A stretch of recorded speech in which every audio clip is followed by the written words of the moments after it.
公元964年及乾德2年11月，宋太祖赵匡胤以后蜀勾结北汉、图谋换境为由，前大将王全斌、刘光义统兵6万，分北东两路进讨。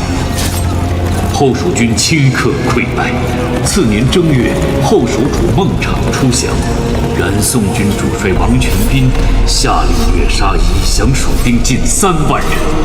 此等骇人暴行，历使蜀地民心沸腾，激起大规模兵变。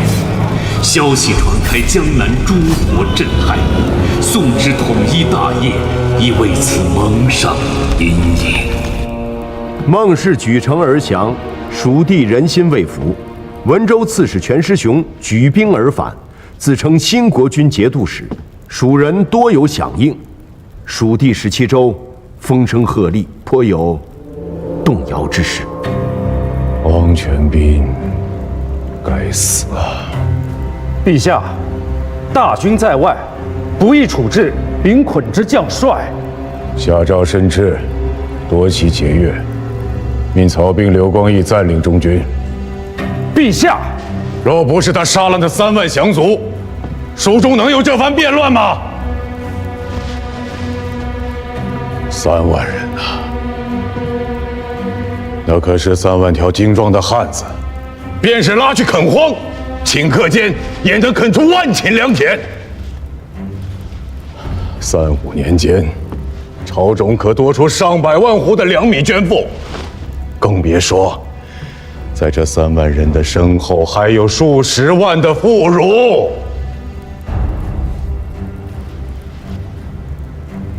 孟氏依然降了，这便都是朕的子民呐。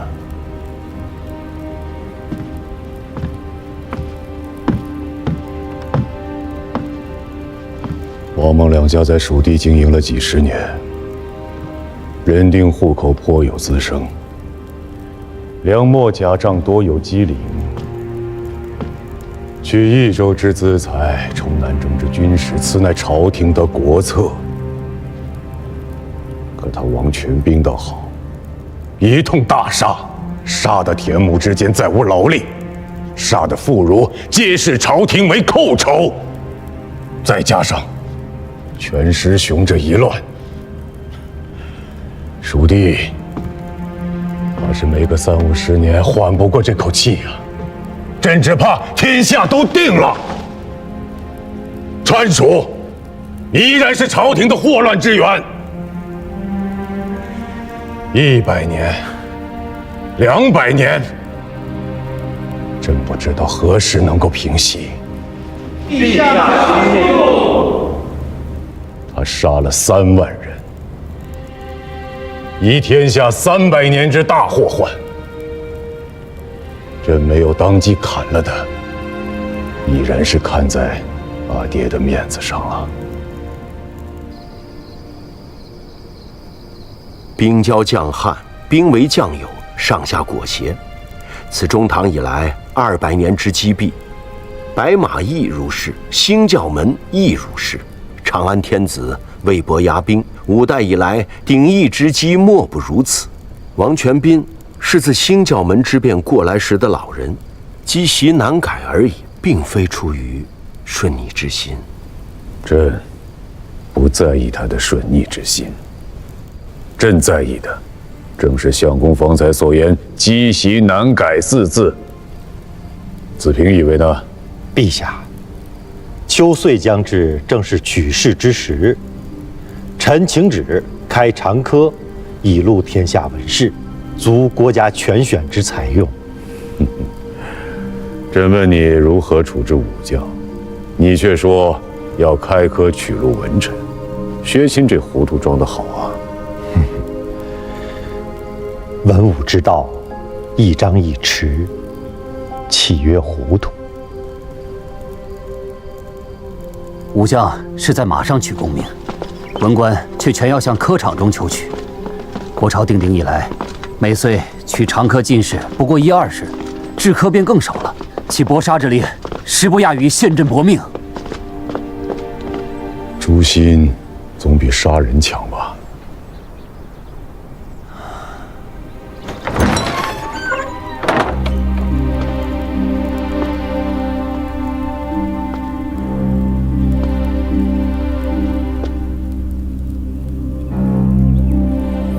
你父亲是世宗皇帝的股肱之臣，若不是他用谋划策，便不会有殿前司，也不会有朕这个都点检，自然也不会有点检为天子。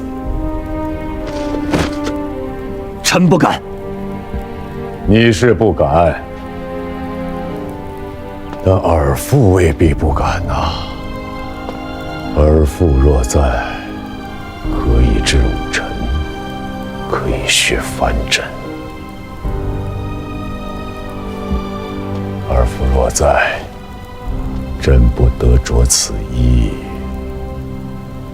今遂取进士18名，余者沉沦下列，皆太职。朕年少时有幸在冯令公身边随侍着办，那个时候，冯令公与朕讲为将之道，取用了《韩非子》里的一句话，朕直至今日有铭记在心呐。故民主之理，宰相必起于州部，猛将必发于卒务。回禀陛下，冯令公之言系万世之法。不过，非不为也，实不能也。何解？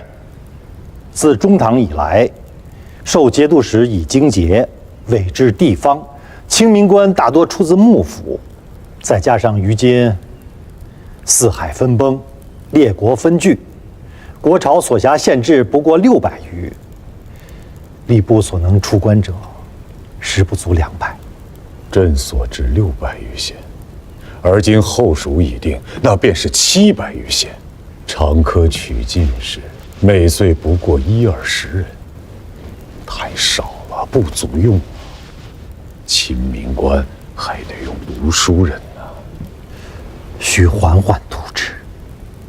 哎，这些诗文朕都看了，写得不错，可不会作诗，未必不会做事吧？常科取士，需酌情放宽一些。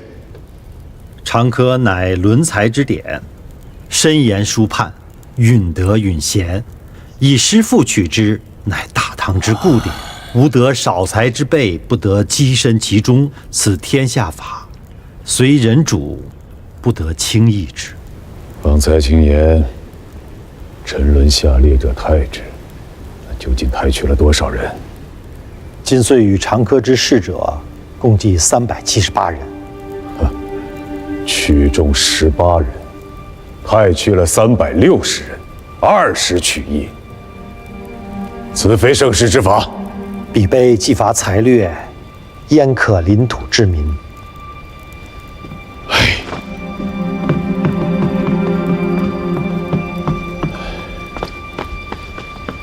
总比拎刀子的强些。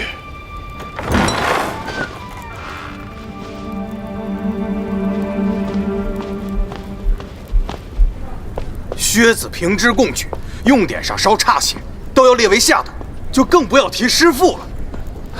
自古诗文无第一，边塞诗凭什么就要低太白一等？就是啊，一开口便错了。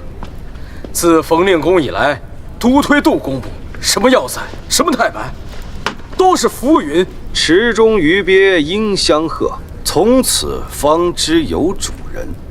冯令公自家作诗，却也不学杜工部，偏生要为难我等。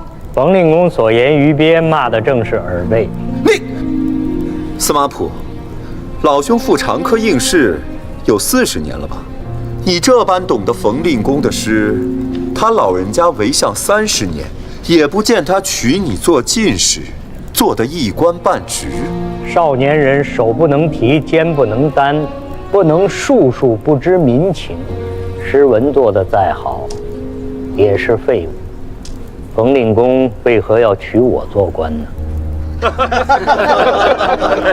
4十载无一中，确乎是个废物。700年前，司马氏做天子，40年而天下大乱，乃是废物。现在700年后，司马氏赴中科，40年不得中啊，亦是废物。这700年的废物，真的是前无古人，后不追来者呀！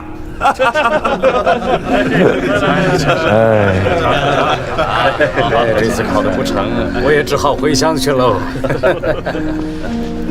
先生，我家主人相邀，还请先生不吝赐教。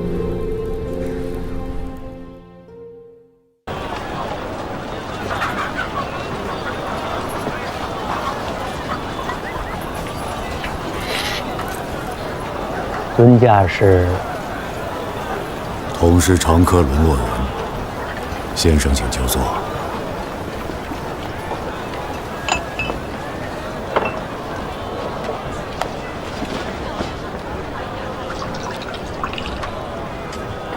先生请。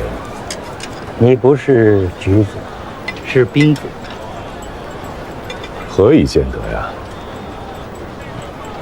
足下的家人虎口上生着茧，一看就是常年习武之人。再看足下，坐于街边14之内，脸上却无丝毫悲切之情，反倒一副坐于中军帐内的从容气度。你再看店家小厮，怯怯然而不敢近前，只因身上杀伐气太重，血腥味道太浓了。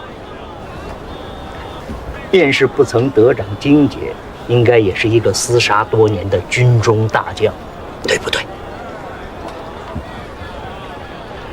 老先生长科不遂，对军中之事倒是熟稔得很啊。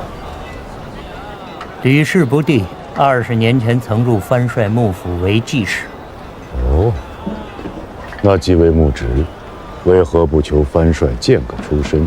他做了残民之贼，南下去避祸，老夫不曾追去。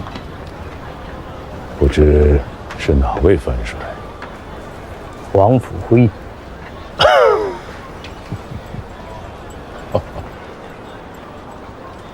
这位藩帅那可是能与当今天子临阵致师的猛将啊！那不也是个兵子出身的天子？兵子出身，便做不得天子吗？做得，太做得了。朱全忠是兵子，李天下是兵子，石敬瑭、刘知远、郭威不皆是兵子吗？前朝的世宗皇帝不是兵子，可惜呀，天不假年，最后还是换了位兵子上来。老夫活了偌大的年纪，这天底之下最不缺的便是丘八天子。既如此，老丈为何又进京来赴长科呀？老夫长科出仕，求的是一州一县临民而治，无意做天子私人。普天之下莫非王土，率土之滨莫非王臣。老先生既求长科出仕，管阁也好，州县也罢，都是当今天子之臣，又有何意？我问你，冯令公又是谁家之臣？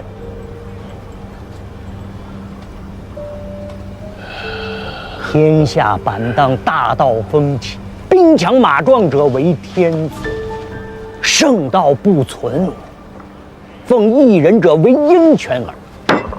当效冯令公，奉天下梨树而臣之。我说的不对吗？你随我来。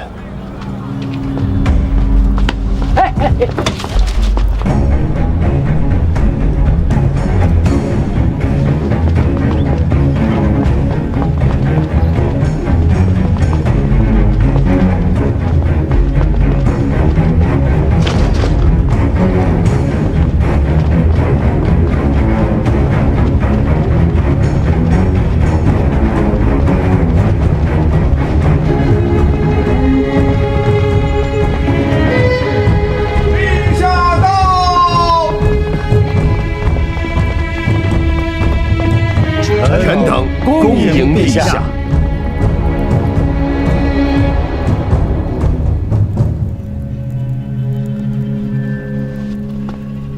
学期，臣在。本岁长科礼部贡士未取中者，即往岁长科15士以上未取中者，系列其名再造一册，皆赐今岁长科进士出身。陛下，无故事，无先例。今日之事，即是后世之先例。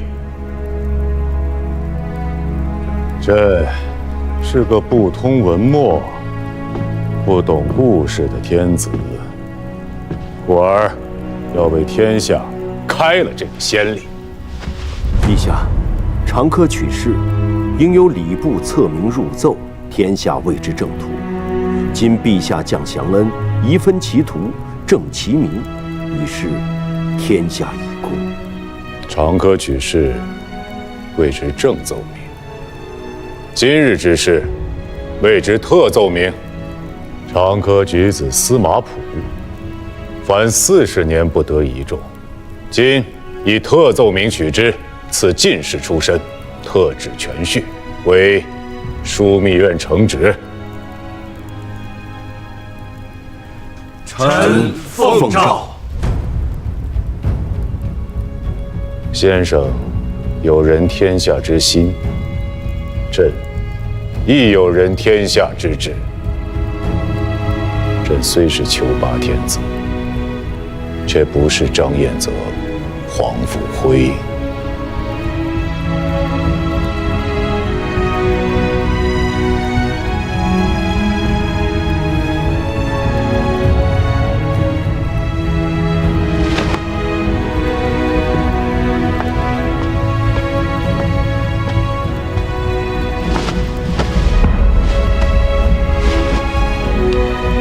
臣司马溥奉诏谢恩。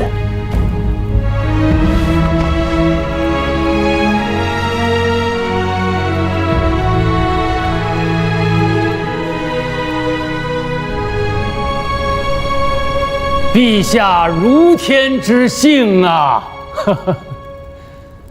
宋军身陷巴蜀，元气有伤，不能取巴蜀之资财、人丁、田亩，亦不能常伐蜀之粮秣，给养军士。纵使祸乱有平，大军回师，灭国之赏足以使那府库为之一空啊！加上还要捐免赋税，以抚蜀人，此一进一出，臣断10年之内，宋人再难举大军南下。陛下安矣，社稷安矣，大唐安矣。陛下如天之幸。宋天子会这般想吗？陛下可检贡以示之。检贡是。入夏以来，江南7州20余个县遭受了水灾，要救济灾民，还要捐免粮赋。今岁之贡士，不及往年之半数。宋皇如天之德，想必不会介意的。这是行险。行险？那陛下不如以此不明之礼示之。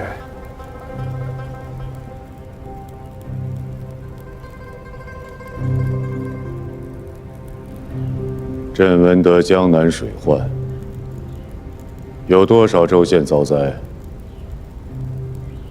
启奏陛下，共计7个州，28个县遭灾。有多少人罹难？没于水淹者，计23521人，毁坏房舍8900余间，淤没田亩近10000顷。今岁的日子不好过呀。是。今年那20万两匹银券，朕不要了。徐亲，你将那些财帛都拉回去，与你家主上说，天下纷乱了近100年，家家户户日子都不好过。他既是江南地主，自当爱抚梨树，该眷免的钱粮当眷免，该赈济的州县当赈济，朕不拖他的后腿。只有穷家小户的日子过好了，朝廷和官府的日子才能跟着好过。陛下，如天之人，谈不上，都是自乱世活过来的，彼此体谅罢了。朕是个丘巴出身的天子，从来不打诳语，而君臣也大可不必揣测试探。不明之礼，是朕许给你家主上的恩典，既是恩典，朕不许你辞，你便不能辞。听明白了吗？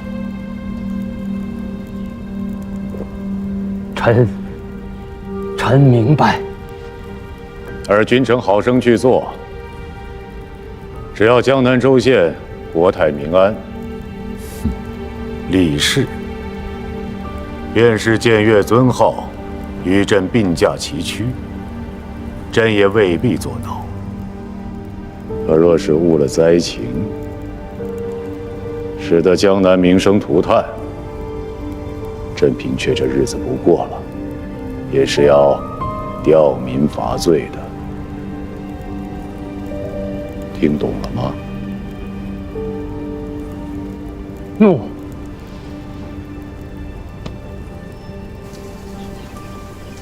天子大气魄，这是将南唐一国视为囊中之物了。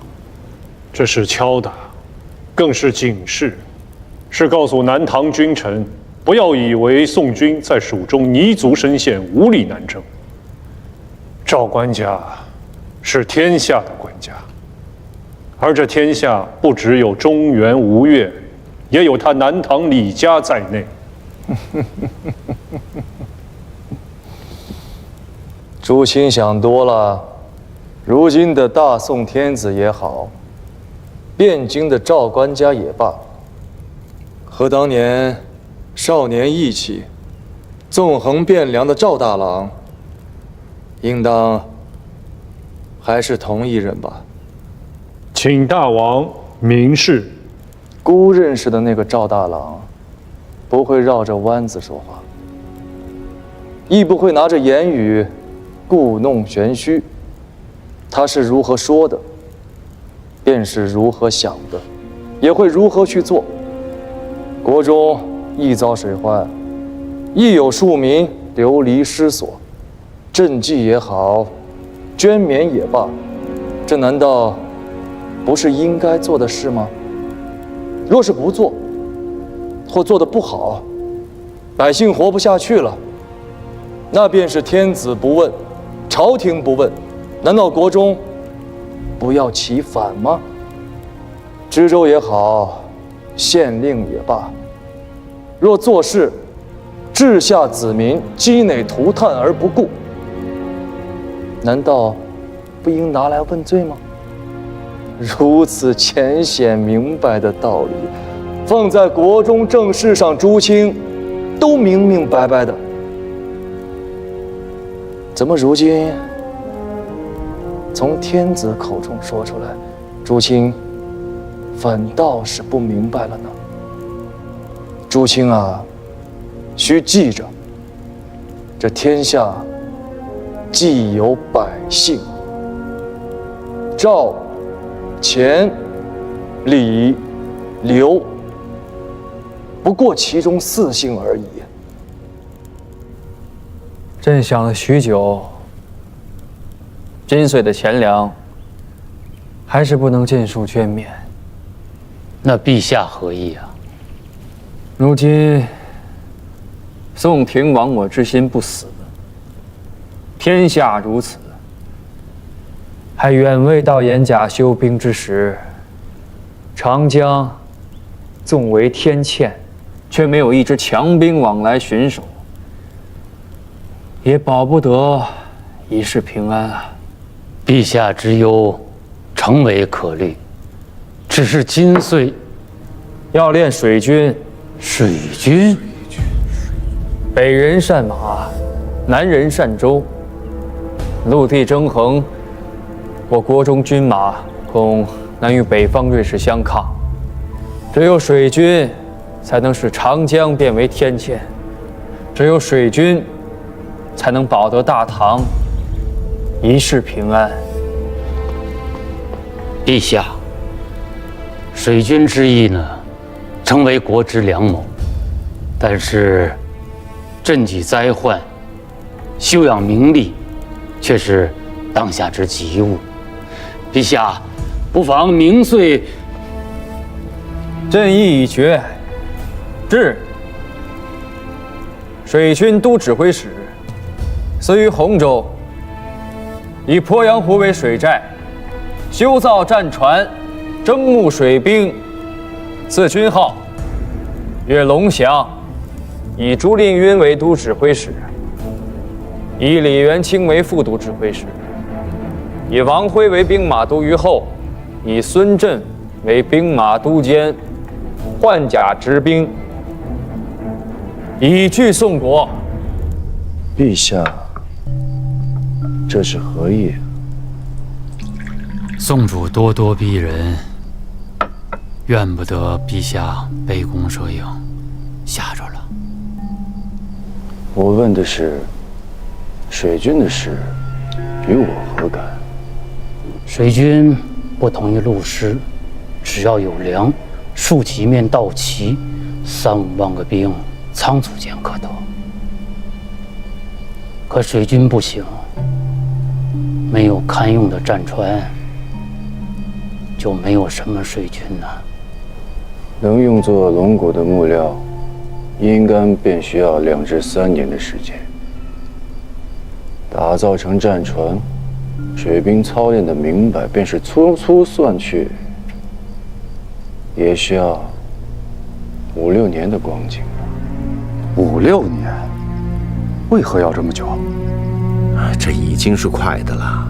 王浚伐吴，自太史8年在益州造船，直至太康元年正月才得以出兵，里外里花了8年的光景。中原没有战船，吴越有。吴越的战船要想运抵江里，需自海口溯长江一路逆流而上。南唐的君臣岂能坐视？向吴越买船，急切间的权宜之计罢了。陛下异想天开，相公们为何也这般糊涂？大唐与吴越乃是100年世仇，不要说他钱家有没有多余的战船，便是有，又如何肯卖与咱们？今时不同往日，宋国势大，威盖天下，惶恐的不止陛下和朝廷。唇亡齿寒的道理，前王应该懂得的。所以，陛下以我这个老匹夫为水军副帅，是想让我向那位小九郎去买船啊？当年和议，是你与当今前王一力促成，也算是有些香火情。由你去说，比旁人妥当些。